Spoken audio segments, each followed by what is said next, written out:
On July 15, 1974, a local television presenter sat down behind a news desk in Sarasota, Florida, preparing to host what appeared to be another routine live morning broadcast.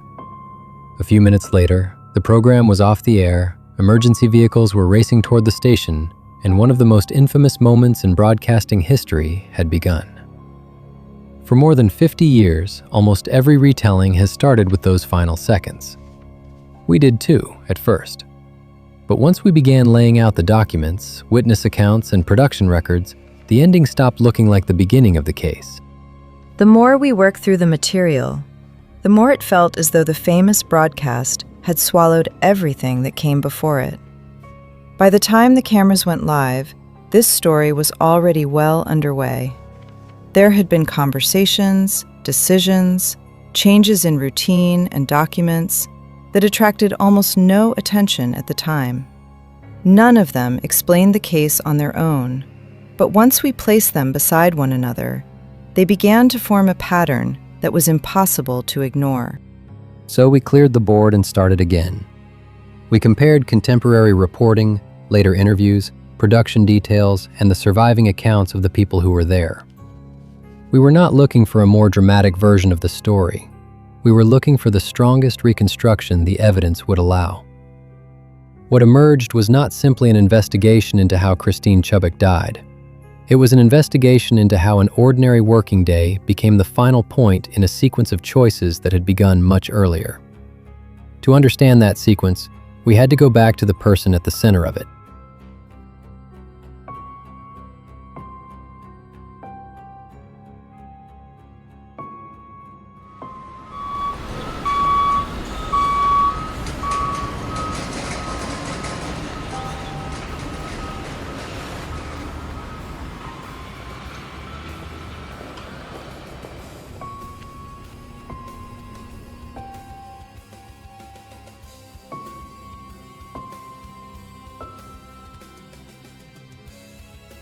I couldn't stop coming back to the broadcast, and eventually, I realized that was the problem. Every account begins there, so every question is shaped by the ending before the investigation has even started. I wanted to strip the case back to the few things we could establish without interpretation, clear everything else from the board, and see what remained. Then we begin with Christine, not the headline. We leave the station, the date, and the broadcast to one side for the moment, and we ask who she was before history compressed her into a single event. If we cannot reconstruct the person fairly, we have no chance of understanding the decisions that came later. That is where I wanted to begin. One photograph, one name, and nothing else on the board until we had earned it. Who was Christine Chubbuck? Whenever we reopen a case, I try to follow one rule. Do not begin with the tragedy. Begin with the person. If all we know about someone is how their story ended, we have already lost a large part of who they were. Christine Chubbuck worked as a television journalist for WXLT-TV in Sarasota, Florida. This was local television, not a national network, and her work involved far more than sitting behind a desk. She researched stories, conducted interviews, wrote material, and presented programs for the community the station served. The deeper we went into her professional life, the clearer it became that journalism was not simply employment for her. She wanted the work to matter, and she wanted to be taken seriously as a journalist. That distinction matters because history has reduced Christine to the live broadcast so completely that the person who existed before it is often difficult to see. The people who knew her did not describe someone who spent her life chasing notoriety. They described someone intelligent, demanding of herself, and invested in meaningful work. She appears to have wanted local television to inform people and to serve the community around her. None of that explains what happened, but it gives us a fairer starting point. We are not looking at a symbol or a headline. We are looking at a person whose professional identity, ambitions, and disappointments existed long before the event that made her name known outside Sarasota. By the time we finished this first pass, I felt comfortable putting only a few things on the board. Christine Chubbuck, journalist. WXLT-TV, Sarasota. Those facts do not tell us why the case ended as it did, but they establish who she was before the ending took over the story.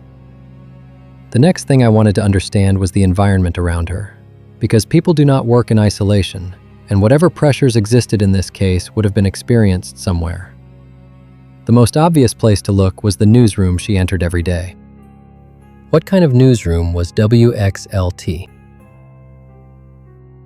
WXLT was a local station serving Sarasota and the surrounding Gulf Coast. And that mattered because local journalists in the early 1970s were often involved in every part of the work. Reporting, researching, writing, interviewing, and presenting were not neatly separated roles. Christine helped create the material that reached viewers each day, which meant she was not standing outside the changing culture of television news, she was working inside it. As we widened the research beyond the station itself, we found an industry becoming more competitive, with greater pressure to hold attention and a growing appetite for stories built around crime, violence, accidents, and emotional impact. That context cannot be used as a simple explanation for Christine's actions, but it does show us the professional landscape in which her ideals were being tested. What I kept coming back to was the gap between what Christine appears to have wanted journalism to be and what she may have felt it was becoming. When someone has strong values about their work, changes in that work can feel personal, even when they happen gradually. The tension is not always dramatic from one day to the next. It accumulates through assignments, conversations, disappointments, and the sense that the profession is moving in a direction you do not respect. We still cannot treat that tension as motive, but we can recognize it as part of the environment she was experiencing. Once we understood the newsroom, the next step was to ask whether the people around her had noticed any change in how she was responding to it.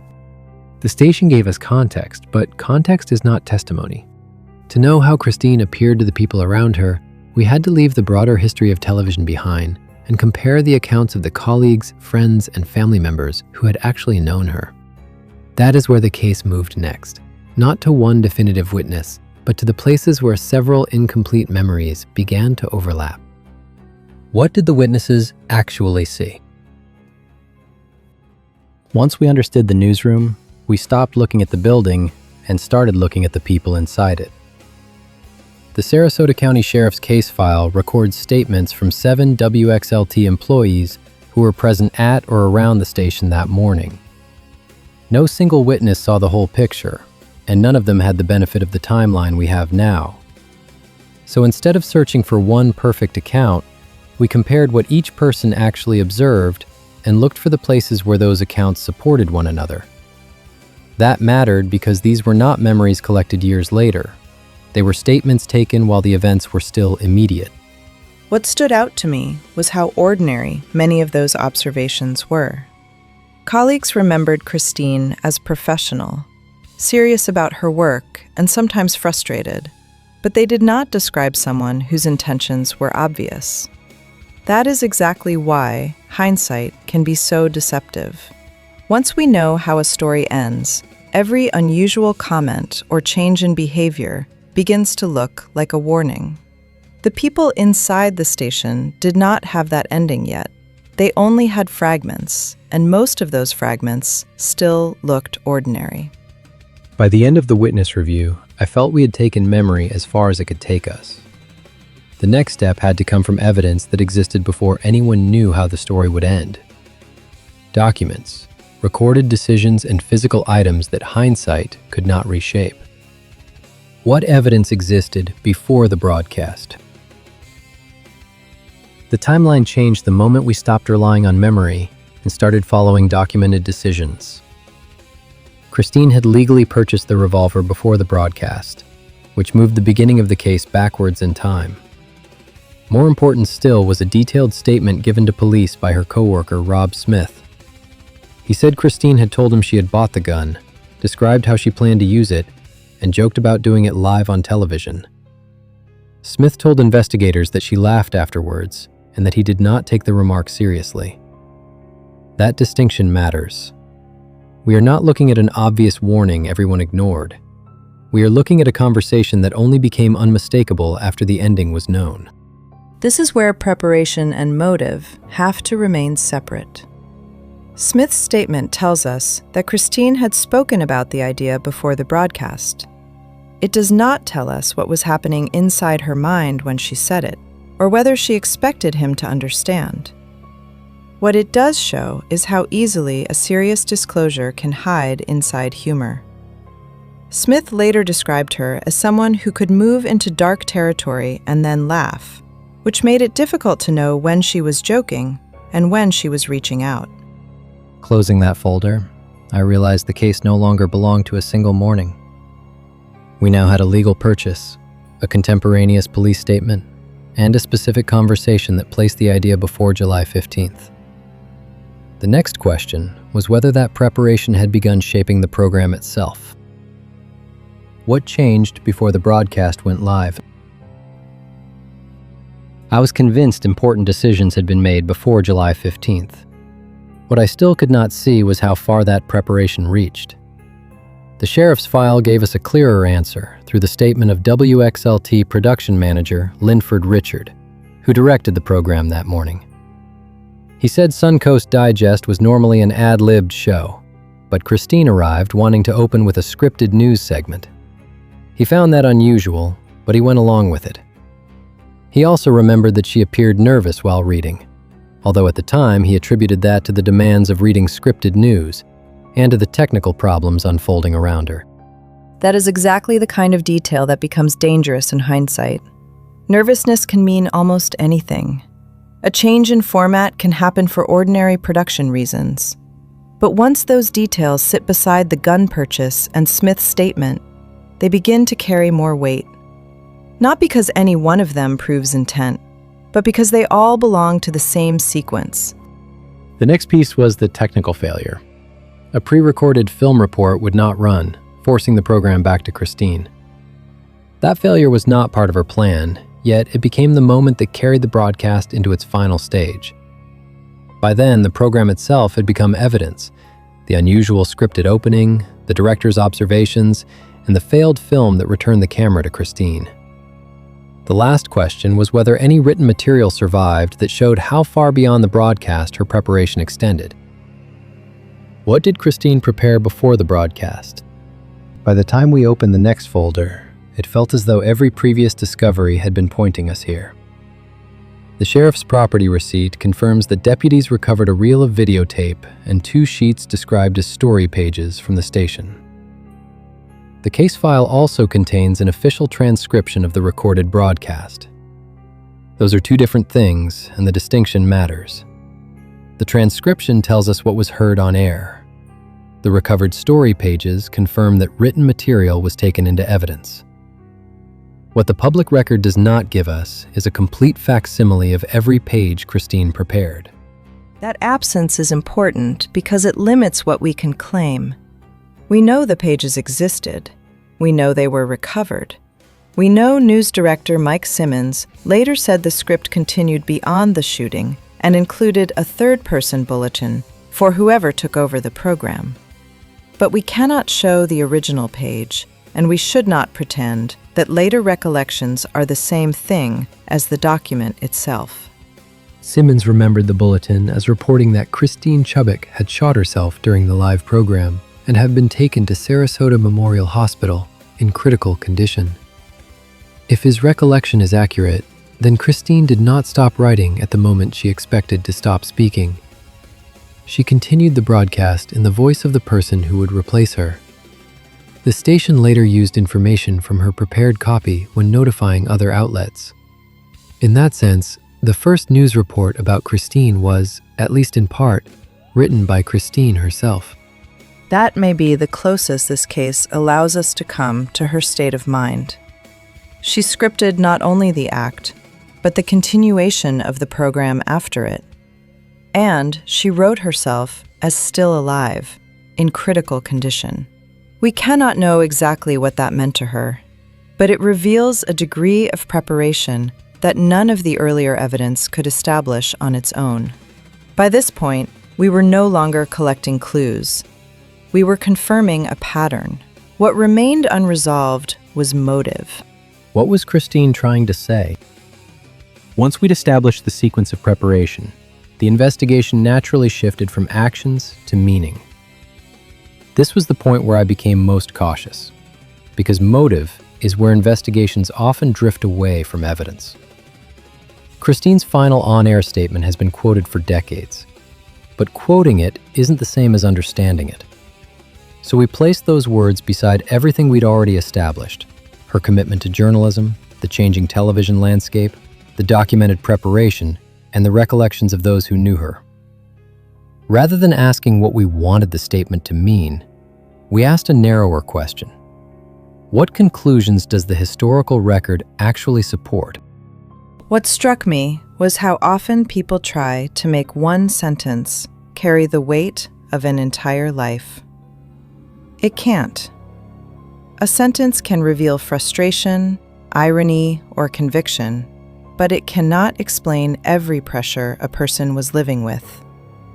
The evidence suggests that Christine was deeply affected by changes within television journalism, and her final words fit that broader context.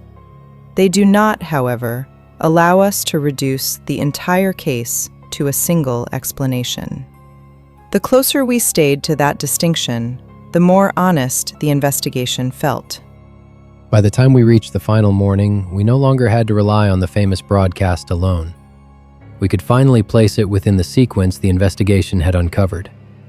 Christine arrived at WXLT expecting another live edition of Suncoast Digest. According to production manager Linford Richard, she wanted to begin with a scripted news segment, something that was unusual for a program that was normally presented more informally. The script was prepared. The revolver had already been purchased days earlier. Rob Smith's statement tells us she had spoken about it beforehand, and somewhere on the news desk were the story pages that deputies would later recover as evidence. As the program began, Christine calmly read the opening news stories. Then an unexpected technical problem interrupted the planned broadcast. A pre-recorded film report failed to play, forcing the program back to the studio and back to Christine. Nothing in the evidence suggests that the technical failure itself was planned. It was simply one of those unpredictable moments that happen in live television. Christine looked into the camera and continued with the final lines of her prepared introduction. She said, "In keeping with Channel 40's policy of bringing you the latest in blood and guts, and in living color, you are going to see another first, an attempted suicide." She then reached beneath the news desk, produced the revolver, and fired a single shot. For a brief moment, people inside the control room believed they had just witnessed some kind of terrible joke or stunt. Within seconds, they realized they hadn't. The control room immediately cut away from the live image, the station left the air, and emergency services were called. Christine was transported to Sarasota Memorial Hospital, where she died several hours later. One ordinary morning at a local television station had become one of the most enduring events in broadcasting history. What stays with me isn't only those final words. It's everything that surrounded them. The cameras were rolling. The control room was doing what it had done countless mornings before. Colleagues were preparing the next segment, solving technical problems, and trying to keep a live program on the air. None of them possessed the complete picture we've spent this investigation assembling. They didn't know about the earlier conversation with Rob Smith. They hadn't seen the evidence inventory that investigators would later create. They couldn't compare witness statements or study the recovered story pages. They were simply living through what appeared to be another ordinary working day. That's why hindsight is so dangerous. It makes the ending seem inevitable, when the people who were actually there experienced only one ordinary moment after another, until, in the space of a few seconds, everything changed. That's what we've tried to reconstruct, not a more dramatic version of events, but the clearest sequence the surviving evidence allows. When I stepped back from the completed board, I realized we hadn't solved every mystery, and I don't think we were ever going to. What we had done was separate evidence from assumption. We could establish Christine's career, the changing newsroom, the documented preparation, and the sequence of events leading to the broadcast with a high degree of confidence. We could not honestly establish a single definitive motive, and I think respecting that limit is one of the most important responsibilities an investigator has. For me, this case became less about one famous broadcast and more about recovering the life that existed before it. History remembered Christine for a few seconds of television. The evidence reminded us that she had years of work, ambition, relationships, and complexity before those seconds ever happened. If this investigation has done anything worthwhile, I hope it's that we've looked beyond the headline and restored at least some of that humanity. If you think we've missed something or interpreted something differently, tell us. We read every comment, and if new evidence turns up, we'll update this case file. And if there's another case you'd like us to reopen, leave it downstairs. We read every suggestion. Next time on APC Files, case file number 0004.